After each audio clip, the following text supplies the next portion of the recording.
الحمد لله وكفى وسلام على عباده الذين اصطفى أما بعد. أعوذ بالله من الشيطان الرجيم. بسم الله الرحمن الرحيم. وإذ أخذنا ميثاق بني إسرائيل لا تعبدون إلا الله وبالوالدين إحسانا وذي القربى واليتامى والمساكين وقولوا للناس حسنا وأقيموا الصلاة وآتوا الزكاة ثم توليتم إلا قليلا منكم وأنتم معرضون.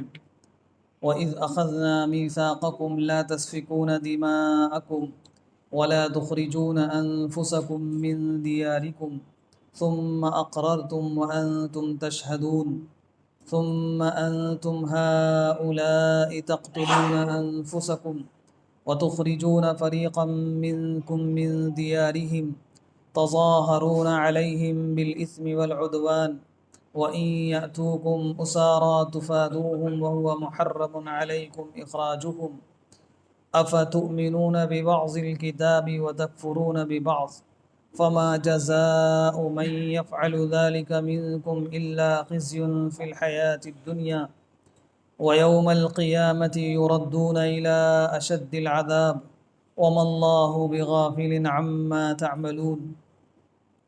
أولئك الذين اشتروا الحياة الدنيا بالآخرة فلا يخفف عنهم العذاب ولا هم ينصرون. صدق الله العظيم. اللهم صل على سيدنا محمد وعلى آل سيدنا محمد وبارك وسلم. سورہ بقرہ کی آیت نمبر 83 سے 86 تک کی تلاوت کی گئی ہے. ان آیات میں اللہ تبارک و تعالی نے بنی اسرائیل سے عہد لیا تھا، اس عہد و پیمان کا تذکرہ ہے، اور پھر ان کی جو عہد شکنی تھی، جو انہوں نے عہد کو توڑا، اس کا تذکرہ کیا ہے، اور اس کی بنیاد پر کیا سزا ملی، اس سزا کا تذکرہ کیا ہے. ان آیات میں اللہ تعالیٰ نے بنی اسرائیل کا، یعنی پچھلی جو امت مسلمہ تھی، اس امت کا جو تذکرہ کیا ہے، جو نقشہ کھینچا ہے، بالکل ایسا محسوس ہوتا ہے جیسے ہمارا تذکرہ کیا ہے. جو ان کی خرابی بیان کی ہے، جو ان سے عہد و پیمان لیا تھا، وہی عہد و پیمان ہم سے بھی ہے، اور جو انہوں نے کیا تھا وہی ہم بھی کر رہے ہیں. بس اب اللہ سے دعا ہے کہ اللہ تعالیٰ وہ عذاب جو آپ نے ان کو دیا تھا اس سے ہم کو محفوظ رکھے. اللہ پاک ارشاد فرماتے ہیں کہ ہم نے بنی اسرائیل سے عہد لیا تھا. وَإِذْ أَخَذْنَا مِيثَاقَ بَنِي اسرائیل. کیا عہد لیا تھا؟ لا تعبدون الا اللہ، اللہ کے سوا کسی کی بندگی مت کرنا. بندے بننا تو صرف اللہ کے، بات ماننا تو صرف اللہ کی، جیسا جس طرح سے اللہ تعالیٰ کہیں بس اسی طرح سے زندگی گزارنا، یہ ہے اللہ کی بندگی. یہ ہم نے ان سے عہد لیا تھا کہ ایک اللہ کی ہی مان کر زندگی گزارنا. اور یہ صرف ان سے عہد نہیں، ہم سے بھی عہد ہے یہی، بلکہ جتنے پیغمبر اللہ نے بھیجے. قرآن پاک میں اللہ پاک ارشاد فرماتے وما ارسلنا من قبلک من رسول الا نوحی الیہ انہ لا الہ الا انا فاعبدون. ہم نے جتنے بھی پیغمبر آپ سے پہلے بھیجے ہیں، جتنے رسول بھیجے ہیں، ان تمام رسولوں اور پیغمبروں نے اپنی اپنی امتوں کو جو دعوت دی، جو پیغام دیا، وہ یہی دیا کہ ایک اللہ کے علاوہ کسی اور کی بندگی مت کرنا، صرف اسی کی مان کر زندگی گزارنا. سورہ یاسین میں اللہ تعالیٰ نے ارشاد فرمایا کہ الم اعہد الیکم یا بنی آدم، اے آدم کی اولاد، یعنی اے انسانوں، کیا ہم نے تم سے عہد نہیں لیا تھا کہ شیطان کی بات مت ماننا. الم اعہد الیکم یا بنی آدم الا تعبدوا الشیطان انہ لکم عدو مبین وان اعبدونی ھذا صراط مستقیم. کہ صرف میری بندگی کرنا، شیطان کی بات مت ماننا، وہ تمہارا کھلا ہوا دشمن ہے، اور میری ہی بندگی کرنا، میری بات ماننا، یہ صراط مستقیم ہے، اسی پر عمل کرنا. اے آدم کی اولاد، یعنی اے انسانوں، کیا ہم نے تم سے یہ عہد نہیں لیا تھا یعنی دنیا کے سارے انسانوں سے اللہ نے یہی عہد لیا، سارے پیغمبروں کی تعلیم یہی کہ صرف ایک اللہ کی مان کر زندگی گزارنا، بس ایسا انہوں نے کہا ہے، زندگی کے ہر معاملات میں انہی کے مطابق اپنے کام انجام دینا۔ اللہ تعبدوا الا اللہ۔ حضرت معاذ ابن جبل رضی اللہ تعالیٰ عنہ سے ایک موقع پر حضرت نبی کریم صلی اللہ علیہ وسلم نے پوچھا کہ اے معاذ، کیا تم جانتے ہو ما حق اللہ علی العباد، کہ اللہ کا حق بندوں کے اوپر کیا ہے؟ عام طور سے اس طرح کے جب سوالات کرتے تھے تو صحابہ جواب نہیں دیا کرتے تھے۔ حضرت معاذ رضی اللہ تعالیٰ عنہ نے فرمایا اللہ و رسولہ اعلم، اللہ اور اس کے رسول زیادہ بہتر جانتے ہیں۔ پھر رسول اللہ صلی اللہ علیہ وسلم نے ارشاد فرمایا کہ اللہ کا حق بندوں کے اوپر یہ ہے کہ وہ صرف اللہ ہی کی بندگی کریں، اس کے ساتھ کسی کو شریک مت ٹھہرائیں، بس ایک اللہ کی مان کر زندگی گزاریں، کسی کو شریک نہ ٹھہرائیں۔ پھر پوچھا کیا جانتے ہو بندوں کا حق اللہ کے اوپر کیا ہے؟ اگر بندے یہ کام کر لیں، یعنی صرف ایک اللہ کی مان کر زندگی گزاریں، بندگی اور پرستش صرف ایک اللہ کی کریں، تو پھر اللہ کا بندوں کا کیا حق بنتا ہے؟ فرمایا پھر بندوں کا حق یہ ہے کہ اللہ تعالیٰ ان کو عذاب نہ دے اور معاف کر دے۔ توحید کی دعوت، ایک اللہ کی مان کر، یہ ہماری شریعت میں اور ہماری شریعت سے پہلے آدم علیہ السلام تک جتنے نبی و پیغمبر آئے سب نے اسی ایک بات کی دعوت دی، لا الہ الا اللہ، اللہ کے سوا کوئی معبود نہیں، بس۔ دوسری بات جو بنی اسرائیل سے عہد کا تذکرہ کیا، لا تعبدون الا اللہ وبالوالدین احسانا، اور ہم نے بنی اسرائیل سے یہ عہد لیا تھا کہ اپنے ماں باپ کے ساتھ حسن سلوک کرنا، اپنے والدین کے ساتھ اچھا برتاؤ کرنا، یہ بھی ہم نے ان سے عہد لیا تھا۔ اس امت سے بھی یہی عہد ہے۔ سورہ نساء میں اللہ تعالیٰ نے ارشاد فرمایا وَاعْبُدُوا اللَّهَ وَلَا تُشْرِكُوا بِهِ شَيْئًا وَبِالْوَالِدَيْنِ اِحْسَانًا، کہ ہم نے ایک اللہ کی عبادت کرو، اللہ کے ساتھ کسی کو شریک مت ٹھہراؤ۔ مسلمانوں سے خطاب کیا اللہ نے، وَاعْبُدُوا اللَّهَ وَلَا تُشْرِكُوا بِهِ شَيْئًا، ایک اللہ کی عبادت کرو، اس کے ساتھ کسی کو شریک مت ٹھہراؤ، اور اپنے ماں باپ کے ساتھ حسن سلوک کرو، اچھا برتاؤ کرو۔ سورہ اسراء میں اور زیادہ وضاحت کے ساتھ اللہ تعالیٰ نے 15ویں پارے میں ارشاد فرمایا وَقَضَىٰ رَبُّكَ أَلَّا تَعْبُدُوا إِلَّا إِيَّاهُ، اللہ تعالیٰ نے فیصلہ کر دیا ہے، قضا کہتے ہیں، دارالقضائیں ہوتی ہیں نا جہاں فیصلے ہوتے ہیں، یعنی بالکل آخری فیصلہ، اللہ نے فیصلہ کر دیا ہے کس بات کا؟ اللہ تعبدوا الا ایاہ، کہ اللہ کے علاوہ کسی اور کی بات مت ماننا، کسی اور کی بندگی مت کرنا۔ وقضا ربک الا تعبدوا الا، اور وبالوالدین احسانا، اپنے ماں باپ کے ساتھ حسن سلوک کرنا۔ پھر آگے فرمایا اما یبلغن عندک الکبر احدہما او کلاہما فلا تقل لہما اف ولا تنہرہما وقل لہما قولا کریما، اور اگر تمہارے ماں باپ میں سے دونوں یا دونوں میں سے کوئی ایک بڑھاپے کی عمر میں پہنچ جائیں، اس عمر کے تقاضے الگ ہو جاتے ہیں، اس عمر میں پہنچ جائیں تو فلا تقل لہما اف، اپنے ماں باپ کو اف بھی مت کہنا، کوئی بات ناگوار گزر جائے تو اف بھی مت کہنا۔ عربی زبان میں یہ بالکل ہلکا سا، یعنی اتنا بھی لفظ مت کہنا، کوئی بات سمجھ میں نہ آئے، ان کی کوئی مطالبہ تمہیں سمجھ میں نہ آئے تو اف ہو کیا، آپ بھی اس طرح، یعنی کچھ بھی مت کہنا، اف بھی مت کہنا، اور ان کے ساتھ حسن سلوک کا معاملہ، اچھی بات ان سے کہتے رہنا۔ وَاخْفِضْ لَهُمَا جَنَاحَ الذُّلِّ مِنَ الرَّحْمَةِ، رحمت کے ساتھ، مہربانی کے ساتھ اپنے بازوؤں کو ان کے سامنے جھکائے رہنا۔ آج تم جوان ہو، اپنی جوانی کا نشہ طاقت ان کے سامنے مت دکھانا، اپنے رحمت کے بازو ان کے سامنے جھکائے رہنا۔ جب تم چھوٹے سے تھے، تمہاری کوئی حیثیت نہیں تھی، اپنے بدن سے مکھی تک نہیں ہٹا سکتے تھے، گندگی لگ جائے وہ دور نہیں کر سکتے تھے، اس وقت تمہارے ماں باپ نے تمہارے ساتھ کیا کیا، اس کو یاد کرنا، اور یاد کر کے اللہ سے دعا کرنا رب ارحمہما کما ربیانی صغیرا، اے ہمارے رب میرے ماں باپ کے ساتھ آپ وہ رحم کا معاملہ کیجئے جیسا انہوں نے میرے ساتھ بچپن میں معاملہ کیا۔ یہ اللہ تعالیٰ نے سورہ اسراء میں 15ویں پارے میں تفصیل سے ان کا تذکرہ کیا، حقوق بتائے۔ ایک حدیث میں اللہ کے رسول صلی اللہ علیہ وسلم نے ارشاد فرمایا کہ رغم انفو، ہلاک اور برباد ہو جائے، ضائع ہو جائے، ذلیل اور رسوا ہو جائے وہ انسان۔ صحابہ نے پوچھا یا رسول اللہ کس کے بارے میں آپ یہ ارشاد فرما رہے ہیں؟ فرمایا وہ جس کے ماں باپ، جو اپنے بوڑھے ماں باپ کو دونوں یا دونوں میں سے کسی ایک کو پائے اور اس کے باوجود وہ جنت میں داخل نہ ہو سکے، یعنی ایسی ان کی خدمت نہ کرے کہ وہ اپنے آپ کو جنت کا مستحق بنا لے۔ اس لیے کہ والدین کی خدمت انسان کے سارے گناہوں کو مٹا دیتی ہے۔ ایک صحابی آئے اور آ کر کہا یا رسول اللہ مجھ سے بہت بڑا گناہ ہو گیا ہے، توبہ کی کیا شکل ہوگی؟ آپ نے پوچھا تمہاری والدہ زندہ ہے؟ کہا نہیں، ان کا تو انتقال ہو گیا۔ کہا خالہ زندہ ہے؟ کہا ہاں خالہ زندہ ہے۔ کہا جاؤ ان کی خدمت کرو، تمہارے سارے گناہ معاف ہو جائیں گے۔ جب خالہ کی خدمت سے گناہ معاف ہو سکتے ہیں تو ماں باپ کی خدمت سے گناہ کیسے معاف ہوں گے؟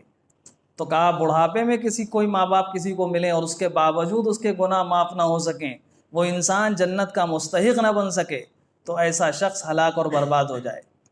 بد دعا کی ہے رسول اللہ صلی اللہ علیہ وسلم۔ قرآن پاک میں اللہ تعالیٰ نے بار بار والدین کے حقوق کا تذکرہ کیا۔ سورہ لقمان میں ایک ہی آیت پہ فرمایا انشکر لی ولی والدیک، یعنی آپ سوچئے اللہ پاک کا مقام اور مرتبہ، جو خالق اور مالک ہیں وہ، اور کہاں ماں باپ انسانی ہوتے ہیں، عام انسان ماں باپ، ہم جیسے ہم بھی ماں باپ ہیں اور ہمارے ماں باپ بھی ماں باپ ہیں۔ ایک ہی لفظ میں عربی زبان میں عام طور سے ایسے موقع پر افعال الگ الگ کر دیتے ہیں جب دونوں کے مراتب میں فرق میں الگ الگ مرتبہ ہوتا ہے دونوں کا، لیکن ایک ہی فعل استعمال کیا انشکر، شکر ادا کرو، اور اس کے بعد دونوں کا تذکرہ کیا، کس کا؟ لی میرا شکر ادا کرو، اور ولی والدین اور والدین کا شکر ادا کرو۔ ایک ہی، یعنی شکر کا جو لفظ تھا اس کو بھی علیحدہ اللہ تعالیٰ نے استعمال نہیں فرمایا کہ والدین کے لیے الگ شکر کا لفظ استعمال کر دیتے، اپنے لیے ایک ہی لفظ میں کہا انشکر لی ولی والدین، میرا شکر ادا کرو، میرے والدین کا شکر، اپنے والدین کا شکر ادا کرو۔ یہ ہے ماں باپ کا مقام اور مرتبہ۔ ایک روایت میں فرمایا رسول اللہ صلی اللہ علیہ وسلم نے کہ تمہارے ماں باپ ہما جنتو کا۔ ایک صحابی نے پوچھا کہ یا رسول اللہ ما حق الوالدین علی ولدہما، ماں باپ کا حق کیا ہوتا ہے بچوں پر؟ تو فرمایا کہ وہ ہما جنتو کا و نارو کا، یا تو تمہاری جنت ہے یا جہنم ہے، یعنی اگر تم نے ان کو خوش کر لیا تو جنت میں پہنچ جاؤ گے، ناراض کیا تو جہنم میں پہنچ جاؤ گے۔ مشہور حدیث ہم لوگ سنتے رہتے ہیں کہ جنت ماں کے قدموں کے نیچے ہے۔ باپ اگر خوش تو اللہ خوش، باپ ناراض تو اللہ ناراض۔ رضا الرب فی رضا الوالد و سخط الرب فی سخط الوالد، حدیث پاک کہ اگر جس کے ماں باپ اس سے راضی اور خوش ہیں اس کا مطلب اللہ راضی اور خوش ہے، جس کے ماں باپ اس سے ناراض ہیں اس کا مطلب اللہ اس سے ناراض ہے۔ اس لیے ماں باپ کی بہت زیادہ قدر کرنی چاہیے۔ یہ صرف ان سے عہد نہیں تھا، ہم سے سب سے عہد ہے، اور صراحت کے ساتھ قرآن میں بار بار عہد لیا گیا ہے کہ اپنے ماں باپ کے ساتھ، خاص طور سے جب ماں باپ بڑھاپے کی عمر کو پہنچ جائے، وہ وقت ایسا ہوتا ہے ماں باپ کو ضرورت ہوتی ہے خدمت کی، ماں باپ کو ضرورت ہوتی ہے بچوں کے ساتھ کی، اور مزاج میں فرق ہوتا ہے، بچہ جوان ہوتا ہے اس کے جوانی کے اپنے تقاضے ہوتے ہیں، ماں باپ بوڑھے ہو چکے ہوتے ہیں۔ ایسے موقع پر اپنے ماں باپ کی قدر کرنا اور ان کے بچپن کا، اپنے بچپن کو یاد کرنا کہ ہم بچپن میں کیا تھے، اگر ماں باپ ہماری خدمت نہ کرتے، پالتے پوستے نہیں، ہم اتنے بڑے کیسے ہو جاتے۔ اسی لیے وہ دعا یاد دلائی اسی موقع پر رب ارحمہما کما ربیانی صغیرہ، کہ جیسے بچپنے میں انہوں نے ہماری پرورش کی، اے اللہ آپ ایسی ان کی مغفرت فرمائیے، ان کے ساتھ حسن سلوک کا اچھا معاملہ کریے، ان کے اوپر رحم کا معاملہ کیجیے۔ حضرت مولانا منظور احمد صاحب نعمانی رحمۃ اللہ علیہ نے بہت، ان کی مشہور کتاب ہے معارف الحدیث، حدیث پاک کی، اس میں ایک واقعہ لکھا ہے ابن القیم رحمۃ اللہ علیہ کا، کہ انہوں نے ایک واقعہ لکھا کہ ایک اللہ والے تھے، نیک انسان تھے، شیطان نے بہکا دیا، گناہوں کی زندگی شروع ہو گئی، سیدھے راستے سے ہٹ گئے، اب گناہ گاری میں زندگی گزار رہے تھے، اللہ سے دور ہو گئے۔ ایک موقع پر دیکھا، کہیں چلے جا رہے تھے کہ راستے میں ایک گھر سے ایک ماں نے اپنے بچے کو دھکا دے کر باہر نکالا اور الٹا سیدھا کوسا کہ تو بہت نالائق ہے، نافرمان ہے، نکل جا میرے گھر سے، یہاں مت رہنا، اور نکال کر دروازہ بند کر لیا۔ وہ یہ منظر اپنی آنکھوں سے دیکھ رہے تھے۔ وہ لڑکا چلتا چلتا تھوڑی دور تک گیا، راستے کے آخری تک، پھر وہ کچھ سوچنے لگا اور سوچ کر پھر وہ واپس آ گیا۔ اس نے سوچا کہ ماں کے گھر کے علاوہ کون سا گھر ہے، کہاں جائیں گے، واپس آ گیا اور آ کے اس نے دروازہ کھٹکھٹایا، ماں نے دروازہ نہیں کھولا تو وہیں بیٹھ گیا، تھوڑی دیر کے بعد لیٹ گیا اور اس کو آنکھ لگ گئی، چوکھٹ پہ سر رکھ کے سو گیا۔ کچھ دیر کے بعد ماں نے دروازہ کھولا تو دیکھا کہ بچہ چوکھٹ پہ سر رکھ کے سو رہا ہے، تو ماں کی ممتا جوش میں آ گئی، اس نے اٹھایا، بچے کو گلے لگایا اور کہا بیٹا دیکھ، تو نے دیکھ لیا کہ میرے گھر کے علاوہ تیرا کوئی گھر نہیں، تو میری نافرمانی کیوں کرتا ہے، کیوں مجھے ستاتا اور پریشان کرتا ہے؟ پھر خوب گلے میں لگا کے اس کو خوب پیار کیا، خوب پیار کیا۔ تو وہ جو عارف تھے، اللہ والے تھے، راستے سے بھٹک گئے تھے، یہ منظر دیکھ کر انہوں نے سوچا کہ جو ماں اپنے بچے سے اتنا رحم کرتی ہے، اللہ جس نے اس ماں کے اندر محبت ڈالی ہے، وہ اللہ اپنے بندوں سے کتنا زیادہ محبت کرتا ہوگا، کتنا رحم کرتا ہوگا۔ بس یہ منظر دیکھ کر اللہ کی رحمت کا جوش ان کے دل کے اندر پیدا ہوا، پھر ان کی زندگی سیدھے راستے پر آ گئی۔ واقعی انسان اگر اپنی ماں باپ کی محبت دیکھے، بڑے سے بڑا انسان سے گناہ ہو جاتا ہے اور ماں ایک لمحے میں ختم کر دیتی ہے۔ بلکہ ایسا بھی ہوتا ہے، بچوں سے کوئی گناہ ہوتا ہے، غلطیاں ہوتی ہیں، ماں کی محبت یہ تقاضا کرتی ہے کہ ماں اس گناہ کو اپنے بچے کے اوپر نہیں ڈالتی، وہ کہتی ہے کہ فلاں نے میرے بچے کو برباد کر دیا، اس کے دوستوں نے برباد کر دیا، اس نے، میرا بچہ تو بہت اچھا تھا، وہ یہ غلطی نہیں کر سکتا، دوسروں نے ایسا کر دیا۔ اسی لیے ایک بزرگ نے لکھا ہے کہ اللہ پاک نے شیطان کیوں پیدا فرمایا؟ جب شیطان اتنے گناہ کراتا ہے انسان سے، اللہ تعالیٰ پیدا ہی نہیں کرتے شیطان کو، تو یہ سارے گناہ بھی انسان نہ کرتا؟ تو جواب دیا کہ شیطان کو اللہ تعالیٰ نے اسی لیے پیدا فرمایا ہے کہ دنیا کا ایک نظام کے تحت اللہ تعالیٰ نے پیدا فرمایا کہ ہم اپنا صفت غفاریت دکھائیں کہ ہم کیسے معاف کرتے ہیں، کیسے رحم کرنے والے ہیں۔ اس صفت کے اظہار کے لیے اللہ تعالیٰ نے شیطان کو پیدا فرمایا، اور قیامت میں جس کو معاف کرنا ہوگا، جیسے محبت کرنے والی ماں اپنے بچے کی غلطیاں دوسرے کے اوپر ڈال دیتی ہے، اللہ پاک قیامت میں ایسے ہی اپنے بندوں کی غلطیاں شیطان کے اوپر ڈال دیں گے کہ میرا یہ بندہ تو گناہ نہ کرتا، لیکن شیطان نے اس سے کو بہکا کر اس سے گناہ کروا دیا۔ اللہ پاک قیامت میں ہم سب کے ساتھ بھی یہی معاملہ فرمائے۔ وَبِالْوَالِدَيْنِ احسانہ، تو یہ عہد لیا تھا کہ والدین کے ساتھ حسن سلوک کرنا، وَذِي الْقُرْبَى، اور قریبی رشتہ داروں کے ساتھ حسن سلوک کرنا، اعزا اقربا کے ساتھ، اپنے رشتہ داروں کے ساتھ اچھا معاملہ کرنا، یہ بھی ان سے عہد لیا تھا، اور ان سے بھی عہد لیا تھا، اس امت سے بھی عہد لیا ہے۔ سورہ وَاعْبُدُوا اللَّهَ وَلَا تُشْرِكُوا بِهِ شَيْئًا وَبِالْوَالِدَيْنِ احسانًا وَبِذِي الْقُرْبَى، وہاں بھی تذکرہ ہے کہ اپنے رشتہ داروں کے ساتھ اچھا سلوک کرو، حسن معاملہ کرو۔ عام طور سے انسان کو جو تکلیفیں پیش آتی ہیں، پریشانیاں پیش آتی ہیں، وہ غیروں سے نہیں آتی ہے، اپنوں ہی سے آتی ہیں۔ اپنوں کی کسی بات دل میں لگ جاتی ہے، اپنوں کی کوئی بات سے انسان ناراض ہو جاتا ہے اور پھر قطع تعلق کر لیتا ہے، تعلقات کو ختم کر لیتا ہے، توڑ لیتا ہے تعلقات، حسن سلوک نہیں کرتا۔ اسی لیے اپنوں سے حسن سلوک کرنا یہ زیادہ اہمیت کا حامل ہے۔ انسان غیروں سے تو بہت اچھے معاملات کر لیتا ہے، ان سے تکلیفیں کہاں پہنچتی ہیں؟ اصل تو یہ ہے کسی سے تکلیفیں پہنچے، اس کے باوجود اس کے ساتھ اچھا معاملہ کرنا، یہ اچھا انسان ہونے کی علامت۔ ورنہ جس سے کوئی تکلیف نہیں پہنچے اس کے ساتھ اچھا سلوک کر دیا، یہ تو برابری کا معاملہ ہے، اس سے کوئی تکلیف ہی نہیں پہنچ رہی ہے۔ رشتہ داروں کے ساتھ بہت زیادہ قرآن میں اور احادیث میں اس کا تذکرہ ہے کہ اپنے رشتہ داروں کے ساتھ حسن سلوک کا معاملہ کرو۔ ایک روایت میں اللہ کے رسول صلی اللہ علیہ وسلم نے فرمایا کہ اللہ تعالیٰ ارشاد فرماتے ہیں کہ میں اللہ ہوں، میں رحمان ہوں، میں اللہ ہوں، میں رحمان ہوں، اور میں نے رحم کو اپنے نام سے پیدا کیا۔ جو رشتہ داری ہے، عربی زبان میں اس کے لیے لفظ جو استعمال ہوتا ہے وہ رحیم کا لفظ استعمال ہوتا ہے، راحمیم، رحیم عربی زبان میں، اسی لیے کہتے ہیں صلہ رحمی، آپ نے سنا ہوگا صلہ رحمی کرو، اردو میں بھی بولتے ہیں۔ تو یہ رحیم کا لفظ رشتہ داری کے لیے استعمال ہوتا ہے، اور یہ اللہ تعالیٰ فرما رہے ہیں کہ میں اللہ ہوں، میں رحمان ہوں، میں نے یہ رحیم کا لفظ یعنی رشتہ داری کا لفظ اپنے نام رحمان سے نکالا ہے۔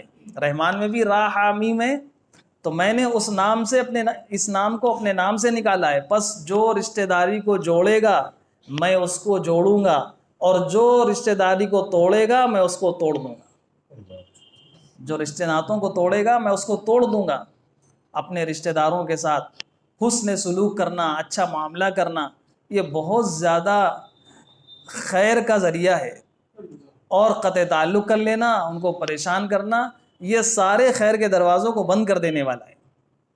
ایک روایت میں فرمایا کہ جو شخص یہ چاہتا ہو کہ اس کی روزی میں برکت ہو اور اس کی عمر میں برکت ہو، روزی خوب ملے، بہت سے لوگ پوچھتے ہیں کہ بھئی کوئی وظیفہ بتا دیجئے روزی کی برکت کا یا عمر کی برکت کا، تو روزی میں برکت رسول اللہ صلی اللہ علیہ وسلم کا بتایا ہوا وظیفہ سن لیجئے، ہم سب اللہ پاک انشاءاللہ عمل کی توفیق عطا فرمائے اللہ تعالیٰ، کسی عالم کا بتایا ہوا نہیں ہے، خود رسول اللہ صلی اللہ علیہ وسلم نے فرمایا کہ تم میں سے جو یہ چاہتا ہو کہ اس کی روزی میں برکت ہو اور اس کی عمر میں برکت ہو، وہ رشتے ناتوں کو جوڑے، جو رشتے ناتوں کو جوڑے گا اس کی روزی میں بھی برکت ہوگی اور اس کی عمر میں بھی برکت ہوگی۔ وذی القربى، پھر فرمایا والیتامی والمساکین وقولوا للناس حسنا واقیموا الصلاۃ وآتوا الزکاۃ، اور یتیموں کے ساتھ، مسکینوں کے ساتھ، ان کے ساتھ بھی، یعنی معاشرے کا جو کمزور طبقہ ہے اس طبقے کے ساتھ بھی اچھا سلوک کرو، اچھا معاملہ کرو۔ یہ ان سے بھی عہد لیا تھا، اس امت سے بھی عہد لیا ہے کہ معاشرے کے جو کمزور طبقے ہیں، یتیم ہے، کوئی ماں باپ نہیں اس کا، مسکین ہے، بیچارہ پریشان ہے، اس کی ضرورت پورا کرنے کے لیے اس کے پاس کچھ نہیں ہے، اللہ نے اگر ہمیں کچھ دیا ہے تو یتیموں کے ساتھ اچھا سلوک کریں، مسکینوں کے ساتھ اچھا سلوک کریں، اچھا معاملہ کریں۔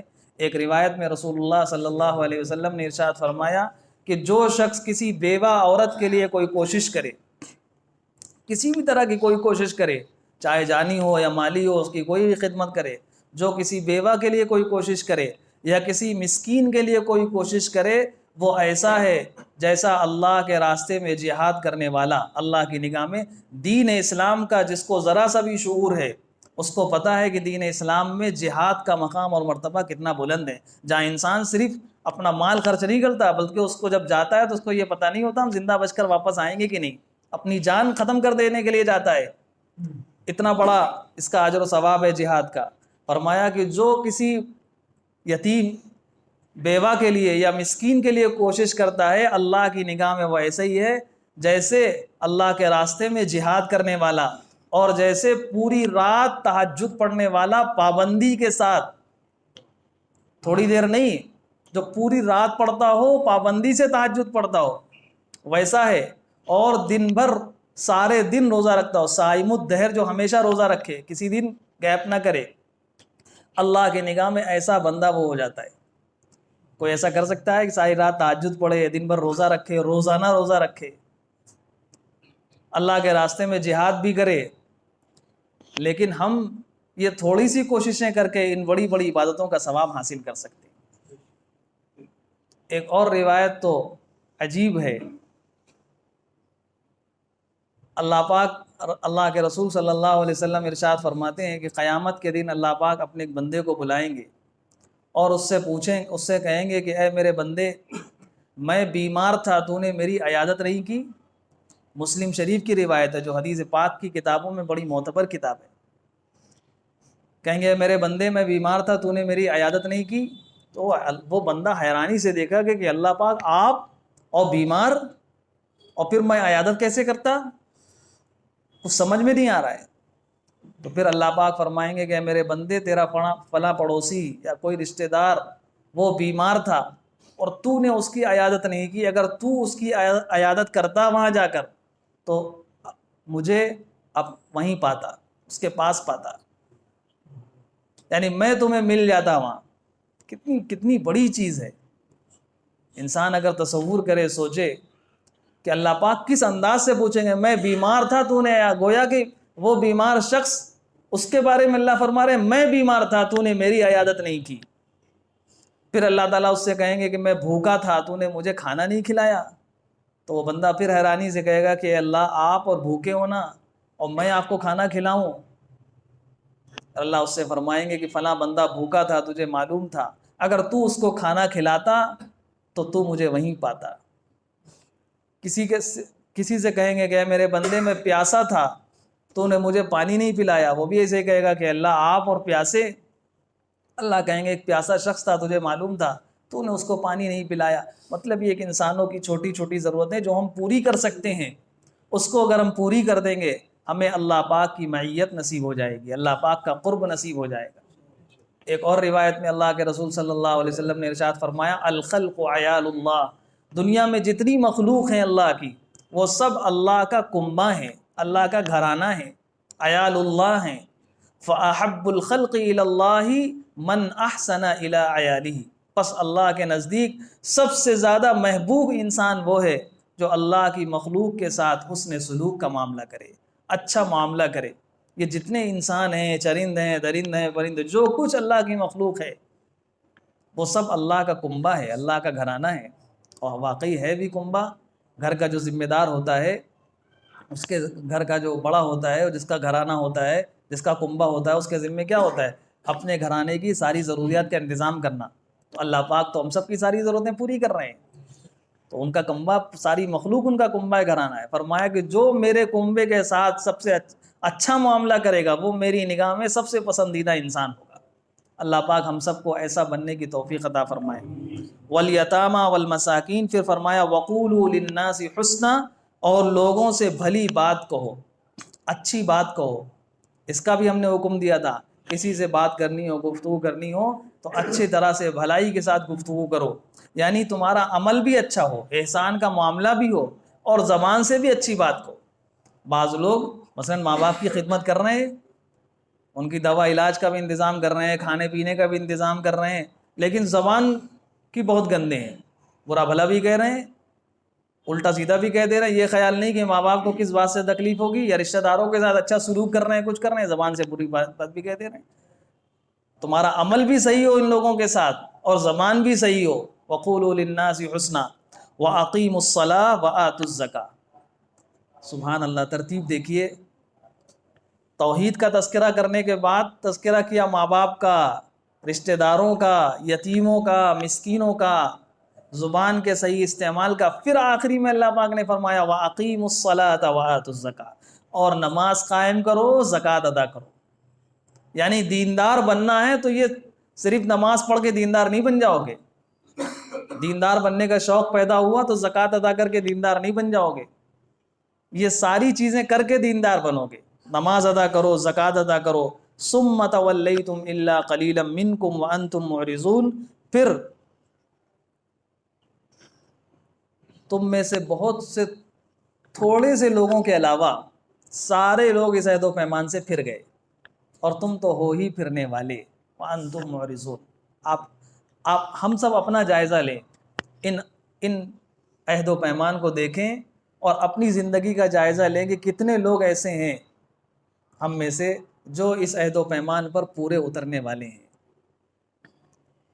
ہمارا اللہ کے ساتھ تعلق کیسا ہے، دوسرے انسانوں کے ساتھ، رشتہ داروں کے ساتھ، اور یتیموں کے ساتھ، مسکینوں کے ساتھ، پھر ہماری نماز اور روزہ، ان سب کا حال کیسا ہے، پتہ چل جائے گا کہ ثم تولیتم الا قلیلا منکم، تھوڑے سے لوگوں کے علاوہ سب کے سب عہد و پیمان سے پھر گئے۔ اب جب عہد و پیمان سے پھر گئے تو ہوگا کیا؟ اللہ پاک نے ایک مثال دے کر ارشاد فرمایا کہ ہم نے عہد و پیمان لیا تھا ان سے کہ دیکھو اپنے لوگوں کو آپس میں قتل مت کرنا، اور اپنے لوگوں کو گھر سے نہ نکالنا۔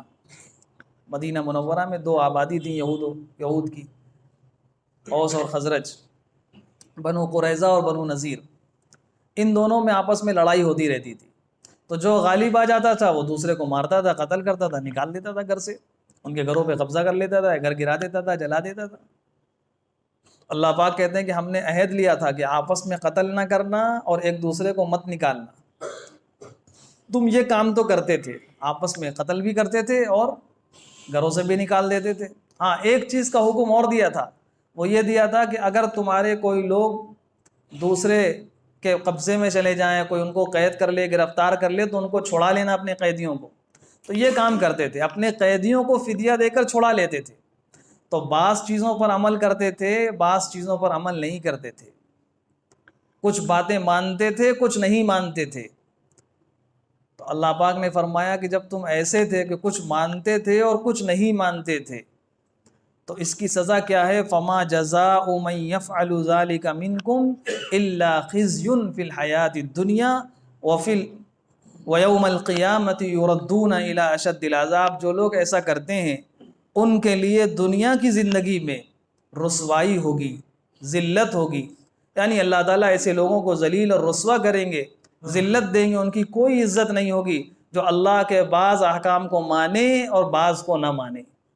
ہم سب اپنا جائزہ لیں ذرا کہ ہم کتنے احکام پر اللہ کے عمل کرتے ہیں اور کتنے کو چھوڑ دیتے ہیں۔ کیا ہمارا شمار انہی میں نہیں ہے کہ ہم بعض کو مانتے ہیں بعض کو نہیں مانتے؟ جو چیزیں ہمیں اچھی لگتی ہیں ان کو مان لیتے ہیں، جو نہیں اچھی لگتی نہیں سمجھ میں آتی ان کو چھوڑ دیتے ہیں۔ فرمایا فما جزاء افتؤمنون ببعض الکتاب وتکفرون ببعض، کیا تم بعض باتوں پر ایمان رکھتے ہو بعض باتوں کا انکار کر دیتے ہو، بعض کو نہیں مانتے؟ فما جزاء من یفعل ذلک منکم، تم میں سے جو ایسا کرے گا اس کا بدلہ اس کے سوا اور کچھ نہیں کہ خزی فی الحیات الدنیا، دنیا کی زندگی میں رسوائی اور ذلت ہوگی، ویوم القیامت یردون الی اشد العذاب، اور قیامت کے دن ایسے لوگوں کو سخت عذاب میں بھیج دیا جائے گا، جہنم۔ اللہ پاک ہم سب کی حفاظت فرمائے۔ آج جو ذلت کے آثار ہیں، کیا حیثیت ہے ہم سب جانتے ہیں مسلمانوں کی ملک میں۔ کیا یہ اسی آیت کا نتیجہ نہیں ہے؟ کیا یہ ہمارے اعمال کا نتیجہ؟ جو کچھ دنیا میں ہوتا ہے صاف اللہ پاک نے قرآن میں فرمایا ہے، جو کچھ ہوتا ہے وہ تمہارے اعمال کا نتیجہ ہے، اور ہم بہت سی چیزوں کو معاف کر دیتے ہیں۔ اگر سب کا بدلہ لینے لگے تو ہم تو کہیں نہیں ٹھہر پائیں گے۔ یہ تو اللہ پاک کا کرم ہے کہ بہت سی چیزیں معاف کر دیتے ہیں، ڈھیل دیتے ہیں۔ فما جزاء من یفعل ذلک منکم الا خزی فی الحیات الدنیا ویوم القیامت یردون الی اشد العذاب وما اللہ بغافل عما تعملون، تم جو کچھ کرتے ہو اللہ اس سے غافل نہیں ہے، سب کچھ پتہ ہے ہم کیا کر رہے ہیں۔ اللہ تعالیٰ بے خبر نہیں ہے ہمارے کاموں سے، سب جانتا ہے ہم کیا کر رہے ہیں۔ اولئک الذین اشتروا الحیات الدنیا بالآخرہ، یہی لوگ ہیں جنہوں نے دنیا کی زندگی کو خرید لیا ہے آخرت کے بدلے، یعنی آخرت کو نظر انداز کر دیا، بس دنیا اور دنیا کو حاصل کرنے کے لیے اللہ کے سارے عہد و پیمان کو چھوڑنا ان کے لیے آسان ہو گیا۔ کسی کا کوئی خیال نہیں، شریعت کا، دین کا، سنت کا، کسی کا کوئی خیال نہیں، بس دنیا اسی کے پیچھے پڑے ہوئے ہیں۔ فلا یخفف عنہم العذاب ولا هم ینصرون، ایسے لوگوں سے نہ عذاب ہلکا کیا جائے گا اور نہ قیامت میں ان کی کوئی مدد کی جائے گی۔ اللہ پاک ہم سب کی حفاظت فرمائے، ہم سب کو، ہم سے جتنے عہد و پیمان اللہ نے لیے ہیں ان تمام عہد و پیمان کو کرنے کی توفیق عطا فرمائے، سب کو کرنے۔ دیکھیے گناہ ہو جانا الگ بات ہے، نافرمانی ہو جانا الگ بات ہے، لیکن اپنی نافرمانی پر جم جانا، اپنی نافرمانی پر ڈھٹائی کرنا، اپنی نافرمانی کو صحیح قرار دینے کی کوشش کرنا، بس یہ اللہ کو پسند نہیں ہے۔ جس بندے کے اندر یہ پیدا ہو گیا، وہ گناہ بھی کر رہا ہے، نافرمانی بھی کر رہا ہے، والدین کے ساتھ بدسلوکی بھی کر رہا ہے، اپنے رشتہ داروں سے قطع تعلق بھی کر رہا ہے، اس کے صحیح ہونے کی دلیلیں بھی دے رہا ہے، یہ اللہ کو پسند نہیں۔ گناہ ہو رہا ہے تم سے، تم ندامت کرو کہ اللہ ہمیں طاقت دے دیجئے میں اس گناہ سے بچ جاؤں۔ بس جس بندے کے اندر یہ صفت باقی رہے گی وہ تو اللہ کی نگاہ میں محبوب رہے گا۔ لیکن جب انسان اپنے گناہ کو جسٹیفائی کرتا ہے، اپنے گناہ کے صحیح ہونے کی دلیلیں دینے لگتا ہے، نہیں میں نے تو ان سے تعلق قطع کیا، اس کی وجہ یہ ہے، ہم تو بالکل صحیح ہیں، بس یہ اللہ کو پسند نہیں ہے۔ اپنے گناہ کو صحیح قرار، شیطان نے یہی کیا تھا، اسی لیے راندہ درگاہ ہوا، اس سے نافرمانی ہوئی، گناہ ہوا، اس نے اپنے گناہ کو، اپنی نافرمانی کو صحیح ہونے کے لیے دلیلیں دی کہ میں تو آدم سے بہتر ہوں، میں ان کو سجدہ کیسے کروں؟ آپ نے مجھے آگ سے پیدا کیا ہے، ان کو مٹی سے پیدا کیا ہے، ہم دونوں برابر کیسے ہو سکتے ہیں؟ میں آگ سے میں بلندی پر ہوں، میں ان کو سامنے سجدہ کیسے کر سکتا ہوں؟ بس یہ بات اللہ کو پسند نہیں ہے۔ اللہ پاک ہم سب کو گناہوں سے محفوظ زندگی عطا فرمائے، اور اگر کبھی ہم سے بشری تقاضے کے تحت گناہ ہو جائیں، اللہ پاک فوراً سچی پکی توبہ کر لینے کی توفیق عطا فرمائے۔ عہد و پیمان جتنے ہیں، ظاہر سی بات ہے ہمارے لیے کہنا آسان ہے، آپ کے لیے سننا آسان ہے، لیکن 100% دیندارانہ زندگی گزارنا یہ اتنا آسان نہیں ہے۔ اللہ تعالیٰ جس کو توفیق دے دیتے ہیں اس کو ملتی ہے، لیکن گناہوں سے بچنا، اور اگر گناہ ہو جائے اس پر ندامت، یہ ہر انسان کر سکتا ہے۔ بس جب بھی گناہ ہو جائے کبھی اپنے گناہوں کو صحیح کرنے کی کوشش نہ کریں، دلیلیں نہ دیں کہ نہیں ہم نے گناہ کیا، ہم بالکل صحیح تھے، بس یہ بات اللہ کو پسند نہیں۔ اللہ پاک ہم سب کی اس سے حفاظت فرمائے۔ اللہم صلی علی سیدنا محمد۔ الحمدللہ رب العالمین، الحمدللہ رب العالمین، الرحمن الرحیم، مالک یوم الدین، ایاک نعبد و ایاک نستعین، اهدنا الصراط المستقیم، اهدنا الصراط المستقیم، صراط الذین انعمت علیہم من النبیین والصدیقین والشہداء والصالحین وحسن اولئک رفیقا۔ اللہم صلی علی سیدنا محمد وعلی آل سیدنا محمد مبارک وسلم۔ اے اللہ ہم سب آپ کے بارگاہ میں حاضر ہیں، آپ کے در پر حاضر ہیں۔ اے مالک ہم سب کو معاف فرما دیجئے۔ اے اللہ بہت گناہ کر کے آئے ہیں، بہت گناہ کر کے آئے ہیں، اے اللہ معاف فرما دیجئے، اے اللہ معاف فرما دیجئے، اے کریم پروردگار معاف فرما دیجئے، اے بندوں سے بہت زیادہ چاہنے والے رب معاف فرما دیجئے، معاف فرما دیجئے۔ اے اللہ ہم سب کو معاف فرما دیجئے۔ اے اللہ آپ نے ہم سے جو عہد و پیمان کیا تھا، اے اللہ ہم نے کسی کا پاس و لحاظ نہیں رکھا، کسی کا پاس و لحاظ نہیں رکھا۔ اے اللہ نہ آپ کا حق ادا کیا، نہ بندوں کے حقوق ادا کیے، نہ ماں باپ کا حق ادا کیا، نہ رشتہ داروں کا حق ادا کیا۔ اے اللہ معاف فرما دیجئے۔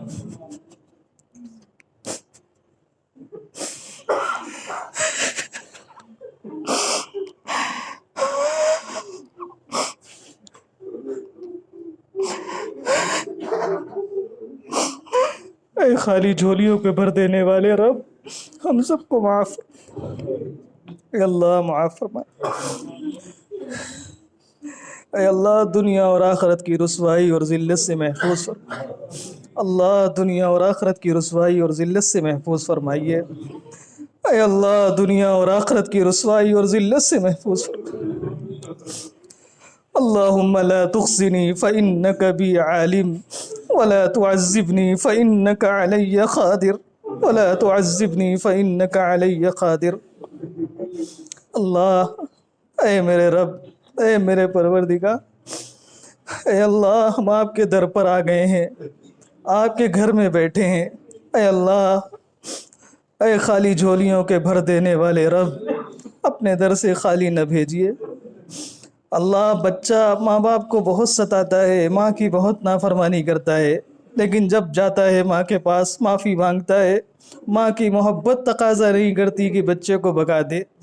اے دنیا کی تمام ماؤں سے زیادہ چاہنے والے رب ہم سب آپ کے در پر حاضر ہیں، اپنی ساری زندگی کے گناہوں کی معافی چاہتے ہیں۔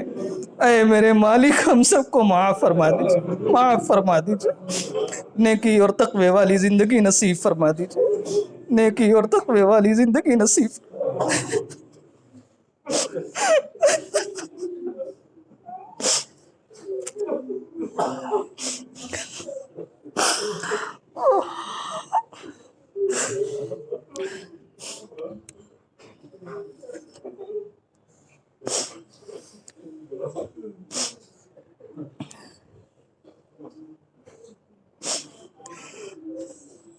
اے اللہ ہماری دنیا بھی بہتر بنائیے، ہماری آخرت بھی بہتر بنا دیجیے، ہمیں دنیا کی بھی ہر خیر سے مالا مال فرمائیے، آخرت کی بھی ہر خیر سے مالا۔ اے اللہ اس درس قرآن کو قبول فرما لیجیے، مالک قبول فرما لیجیے، اخلاص کے ساتھ اپنے دین کی محنت کی توفیق عطا فرمائیے، اپنی مدد شامل حال فرمائیے۔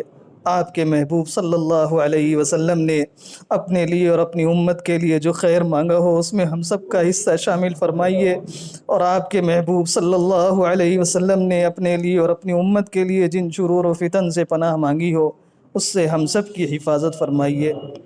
ہماری دعاؤں کو اپنے فضل و کرم سے اپنے آخری اور پیارے محبوب جناب محمد الرسول اللہ صلی اللہ علیہ وسلم کے صدقے اور طفیل میں، اور اے اللہ آپ کے محبوب نے فرمایا ہے جب سفید داڑھی والا ہاتھ اٹھاتا ہے تو ہمیں اس کے اٹھے ہوئے ہاتھ پہ واپس کرنے میں شرم محسوس ہوتی۔ اے اللہ اس مجمع میں موجود سفید داڑھی والے ہمارے بزرگ، ان کی سفید داڑھیوں کے واسطے اے اللہ چھوٹے چھوٹے معصوم بچے اپنے ہاتھ اٹھائے ہیں، اے اللہ ان معصوم بچوں کے اٹھے ہوئے ہاتھوں کا واسطہ ہم سب کی دعاؤں کو قبول فرما لیجیے، ہم سب کی دعاؤں کو قبول فرما لیجیے۔ ربنا تقبل منا انك انت السميع العليم وتب علينا انك انت التواب الرحيم، وصلى الله تعالى على خير خلقه محمد وآله وأصحابه أجمعين برحمتك يا رب۔